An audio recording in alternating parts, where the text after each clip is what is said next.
الحمد لله مرسل النعم على العباد مدارا، المتفضل عليهم ليلا ونهارا، وأشهد أن لا إله إلا الله وحده لا شريك له، فضل أياما وشهورا واجتبى منها ما شاء حكمة واقتدارا.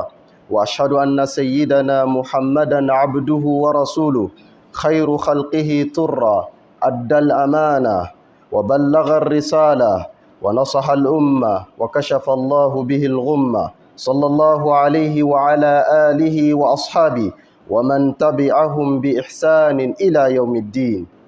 أما بعد، فإني أوصيكم ونفسي بتقوى الله، فالتقوى زاد العلماء قبل أن تكون زاد العوام، وهي الفرقان الذي يجعل للإنسان بصيرة يميز بها بين الحق والباطل وبين السنة والبدع.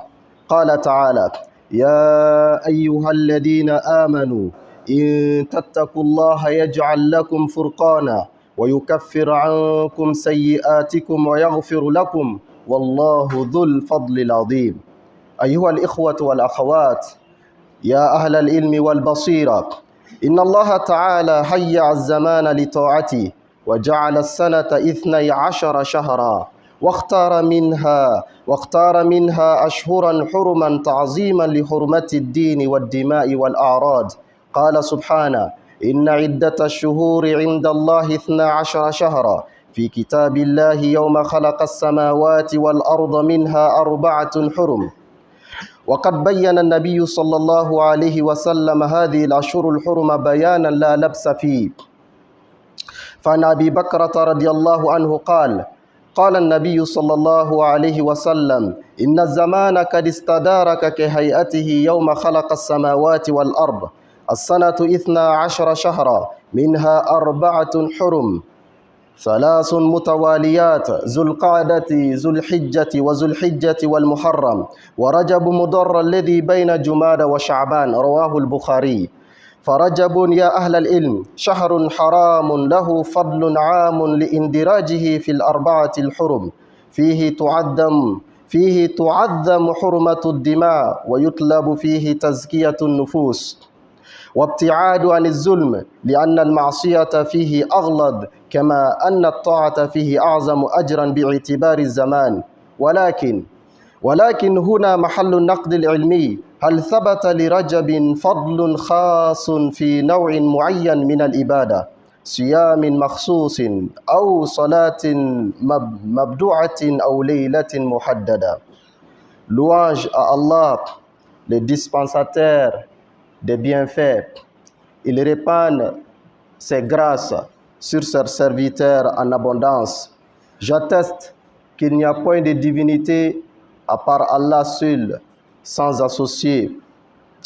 Allah, il a créé le temps et il a fait le temps l'objet d'obéissance et de proximité, et il a accordé à certains moments des dignités particulières. Et j'atteste que Mohammed est son serviteur et son messager, les meilleurs de toute la création d'Allah subhanahu wa ta'ala. Que le salut et la paix d'Allah soient sur lui, sur sa noble famille, sur ses braves compagnons et sur tous ceux qui les suivront jusqu'au jour de la résurrection. Chers frères et sœurs, craignez Allah, car la crainte d'Allah efface les péchés. La crainte d'Allah est une lumière de conscience, et la crainte d'Allah subhanahu wa ta'ala représente la clairvoyance et la lucidité dans le jugement. Le Très-Haut dit: ô vous qui avez cru, craignez votre Seigneur, il vous accordera un discernement, effacera vos péchés, et Allah subhanahu wa ta'ala pardonnera à toutes vos mauvaises actions, et Allah est le détenteur de l'immense grâce. Chers frères et sœurs, chers intellectuels, chers éclairés, Allah subhanahu wa ta'ala a organisé le temps et en a fait de l'objet de proximité et en a fait les moyens de poser de bonnes actions, les moyens de se rapprocher de lui. Et Allah subhanahu wa ta'ala, Il a préservé certains moments afin que la religion, la sacralité de la religion puisse être respectée, la sacralité de la dignité humaine puisse être préservée. Allah le Très-Haut nous dit dans le Coran, le nombre des mois auprès d'Allah est 12, depuis le jour où il créa les cieux et la terre. Parmi eux, il y a 4 mois sacrés. Et le prophète sallallahu alayhi wa sallam nous explique, nous donne l'explication sur ces 4 mois sacrés. Le messager de Dieu sallallahu alayhi wa sallam a dit, le nombre de mois d'année est 12. Parmi ces 12 mois figurent 4 mois sacrés. Et le prophète sallallahu alayhi wa sallam nous dit, parmi ces 4 mois, il y a 3 qui se suivent. Il cite Zul Qa'da, Zul Hijja et Muharram, à savoir le 11e mois lunaire, le 12e mois lunaire et le 1er mois lunaire. Et le messager de Dieu sallallahu alayhi wa sallam nous dit, le 4e qui est isolé est le Rajab, situé entre Jumada et Sha'ban. Le 4e mois lunaire est le 7e, le 4e mois sacré est le 7e mois lunaire. Le messager de Dieu sallallahu alayhi wa sallam dans ses hadiths nous explique de manière explicite et sans équivoque que Rajab fait partie des mois sacrés. Et à partir de là, les mois de Rajab bénéficient le statut de respect et de vénération générale, car ces mois sacrés ne sont pas pareils aux autres mois. Ces mois sacrés ne sont pas comme les autres années, comme les autres restes des mois de l'année. Mais toutefois, nous devons nous poser une question méthodologique en tant que des hommes de science, en tant que des apprenants, mais surtout en tant que des musulmans soucieux de se conformer aux ordres d'Allah subhanahu wa ta'ala. Est-ce que le mois de Rajab a un statut particulier au-delà de ce que le messager a dit, c'est-à-dire le fait de faire partir des 4 mois sacrés? Est-ce que le mois de Rajab possède-t-il au-delà du statut général un mérite particulier? Est-ce que certaines nuits ou jours ou certaines adorations ont-elles été spécifiquement recommandées par le prophète sallallahu alayhi wa sallam? Ou une façon de les faire, de les pratiquer, ont-elles été recommandées par le prophète sallallahu alayhi wa sallam? Chers frères et sœurs, les recherches critiques des spécialistes des hadiths et de la jurisprudence ont donné une conclusion claire. Les recherches critiques menées par les spécialistes des hadiths et de la jurisprudence aboutissent à une conclusion claire.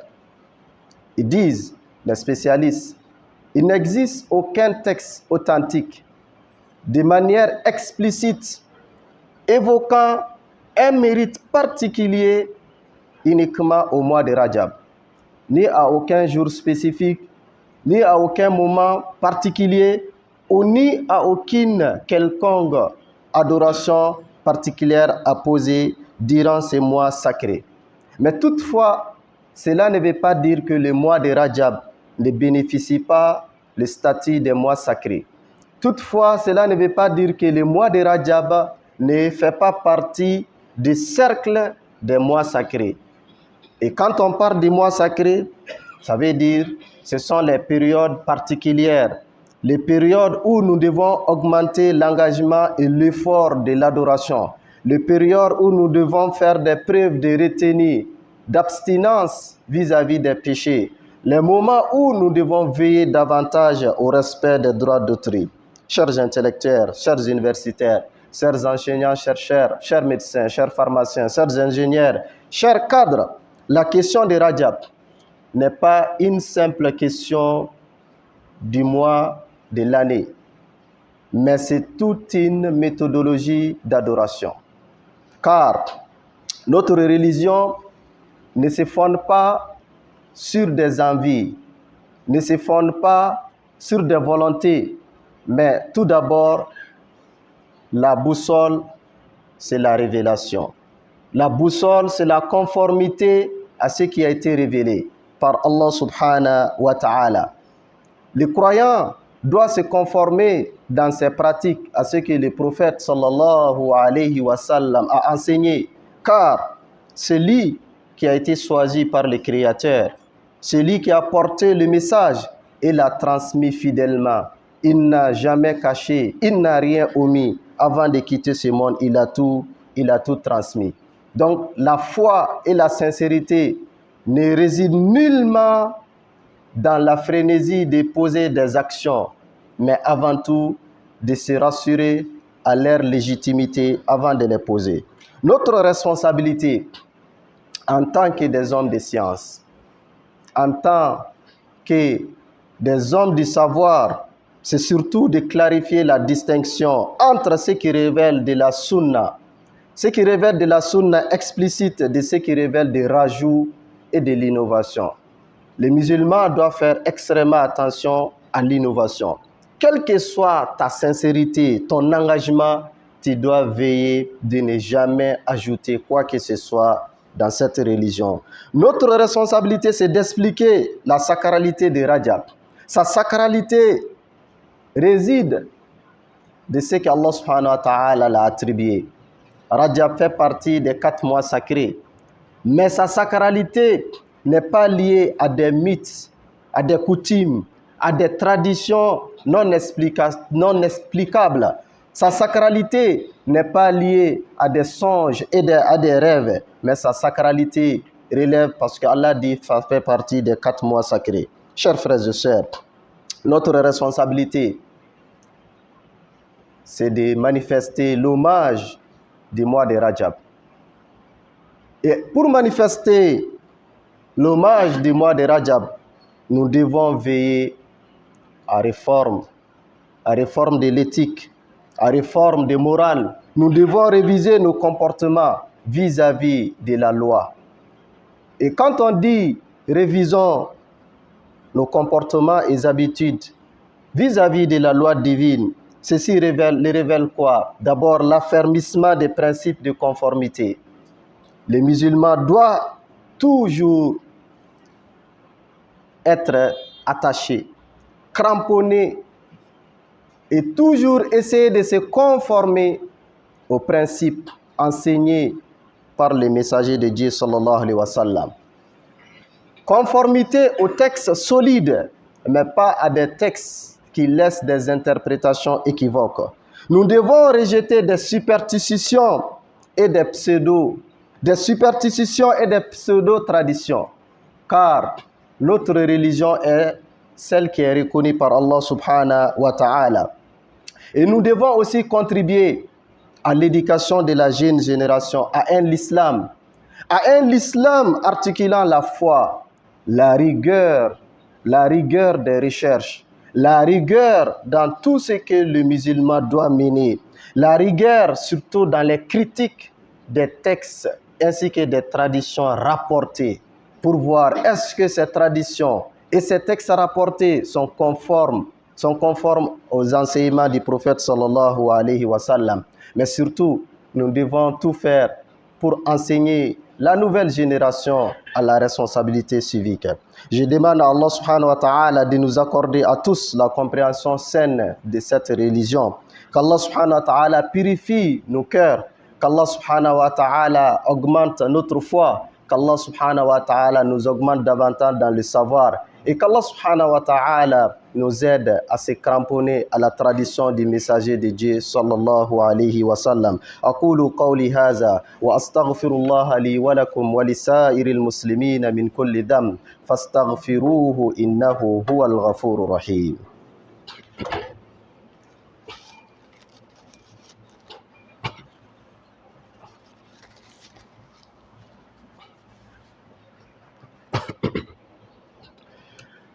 الحمد لله رب العالمين وله الحمد في الأولى والآخرة وله الحكم وإليه ترجعون والصلاة والسلام على أشرف المرسلين نبينا محمد وعلى آله وأصحابه أجمعين أما بعد أيها المؤمنون يا أهل العلم والتخصص إن من فقه التعامل مع شهر رجب أن ندرك الفارق بين الطاعة المطلقة والإبادة المخترعة. Louange à Allah, le Seigneur des mondes, que la prière et la paix soient sur le noble, le prophète Mohammed, sur sa famille, sur ses braves compagnons et sur tous ceux qui les suivront jusqu'au jour de la résurrection. Chers frères et sœurs, chers intellectuels, chers hommes de science, comprendre le Rajab entre la conformité et l'innovation signifie en pratique de distinguer entre l'adoration recommandée, l'adoration légitime sans aucune restriction et l'innovation introduite dans cette religion. Pour le premier cas, une adoration légitime sans aucune restriction, c'est comme les surrogatoires, des prières surrogatoires, des jeûnes surrogatoires, des aumônes, ainsi que de la générosité envers les proches, etc. Ce sont des œuvres légitimes, recommandées à tout moment, y compris durant les mois de Rajab. Et le fait de les poser pendant ces mois sacrés va faire accorder à l'auteur des mérites particuliers liés à la sacralité du mois.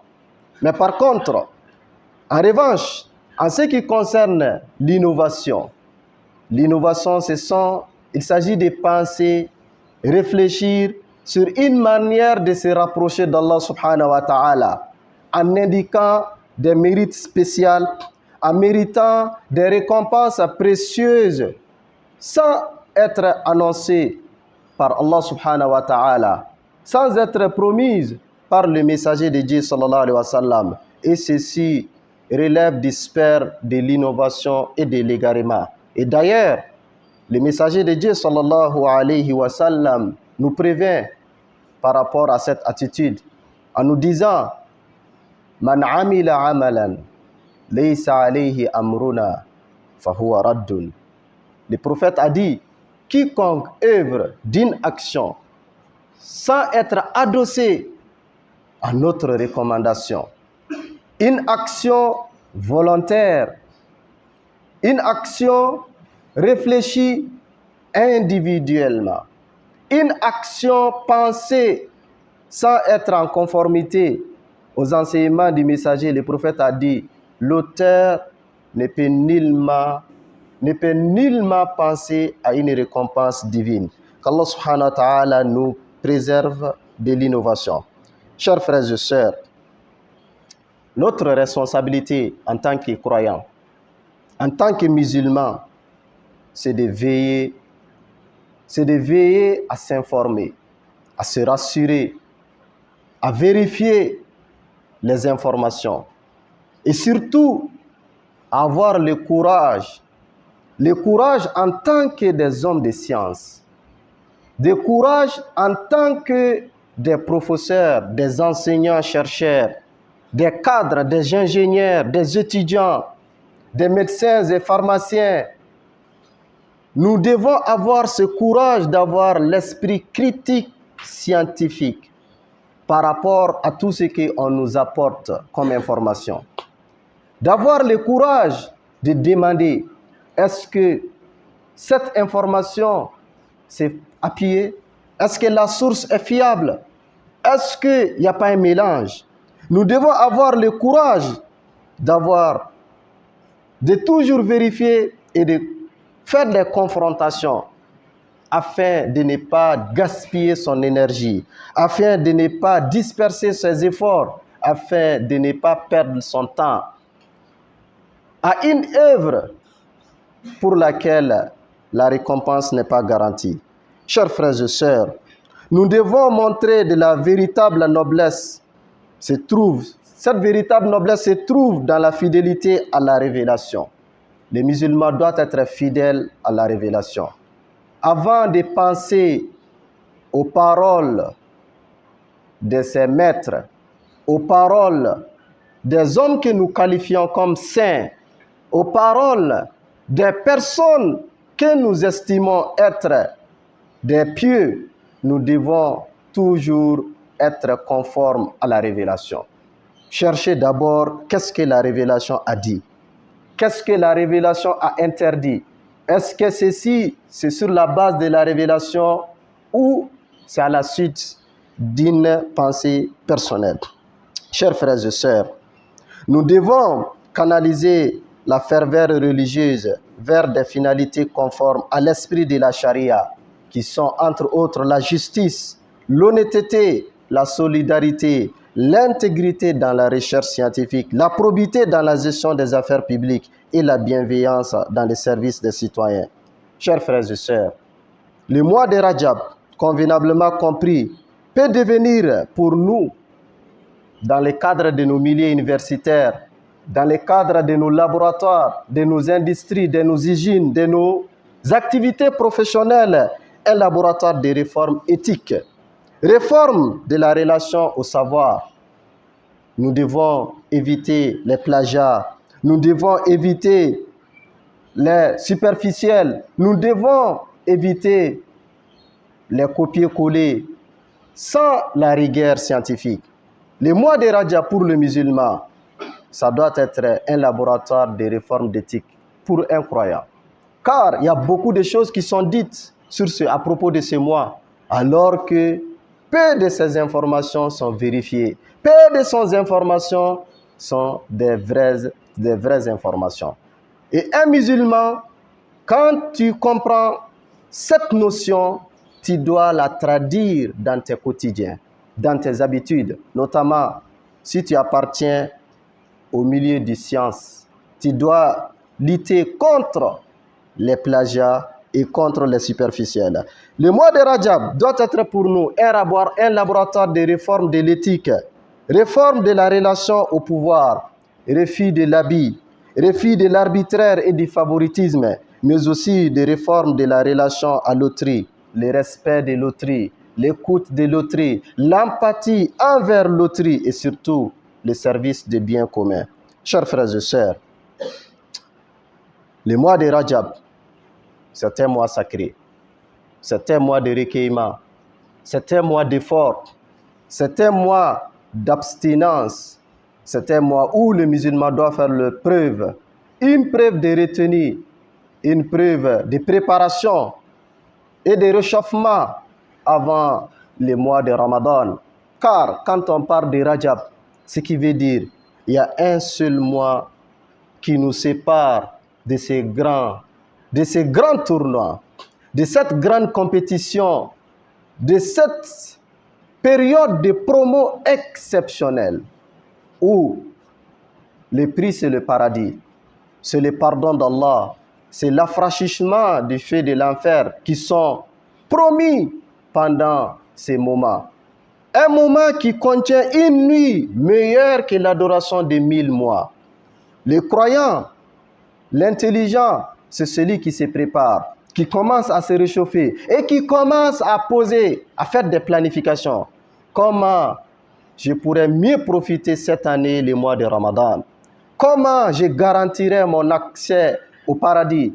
Et comment je veillerai à ce qu'avant la fin, que l'ensemble de mes péchés soient effacés? Mais ça se prépare en amont. Ça se prépare avant l'arrivée du mois. Et Allah subhanahu wa ta'ala, pour sa grande générosité et sa grande sagesse, nous a accordé un mois sacré séparant avant l'arrivée du Ramadan. Qu'Allah subhanahu wa ta'ala nous accorde la longévité de vivre jusqu'au mois de Ramadan. Qu'Allah subhanahu wa ta'ala nous éclaire, nous donne la compréhension d'œuvrer conformément à la sunna de son messager. Qu'Allah subhanahu wa ta'ala nous accorde tous dans ces mois et au-delà une foi sincère, une compréhension profonde et un comportement droit. Oh Allah, fais de Rajab pour nous un mois de reprise de conscience, un mois de retour vers toi, un mois où l'ensemble de nos péchés seront effacés et pardonnés, un mois où nous nous rapprocherons davantage de toi. Oh Allah subhanahu wa ta'ala, améliore la situation de notre pays.